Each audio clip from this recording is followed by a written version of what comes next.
Enter అయితే hi మామ అందరికి. నేనైతే మళ్ళీ హైదరాబాద్ వచ్చేసిన. ఈడేంది గొర్రెలు కాసేవాడు ఆటో నడుపుతుండని చూస్తున్నారా? ఆటో అయితే నాది కాదు, తమ్ముంది అన్నమాట. వాడైతే ఆటో తీసుకున్నాడు. వద్దురా అంటే కూడా ఆటో తీసుకున్నాడు. ఇప్పుడేమో గిరాక్ అయితే లేదన్నా అని నన్ను అంటున్నాడు. వద్దురా అంటే అసలే విన్నాడు నా మాట. అయితే ఇని సావుడు మామ ఈడే. సరే ఎట్లయితే అట్లా కానీ మళ్ళీ గిరాక్ ఎట్లా ఉందిరా అని అడిగితే ఏముందన్నా రోజు చేస్తున్నా అని ఆటోకే పెడుతున్నా. అసలు ఏదో ఒక పని ఆటోలో అయితే వెళ్తానే ఉందన్న, ఆటోకే పెడుతున్నా చేసేదంతా అని అన్నాడు. అందుకే పెద్దలు చెప్పిన మాట వినాలిరా అన్నాను. నేను ఎప్పుడో చేసి చూసి వచ్చేసినాను రా, అందుకే నీకు వద్దా అన్నాను. అయినా వాడు వినలేదు, తీసుకున్నాడు. సర్లే ఎట్లా అట్లా అయితే నడుపుతున్నాడు వాడైతే ఆటో అయితే. మా పాప ఏదో చెప్తాదంట ఈనూరి మామ.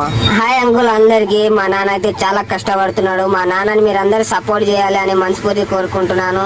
నా పేరు అయితే మీకు చెప్పలేదు కదా, నా పేరు గాయత్రి అన్నమాట. మీరందరూ తప్పకుండా సపోర్ట్ చేయాలి మా డాడీని అయితే.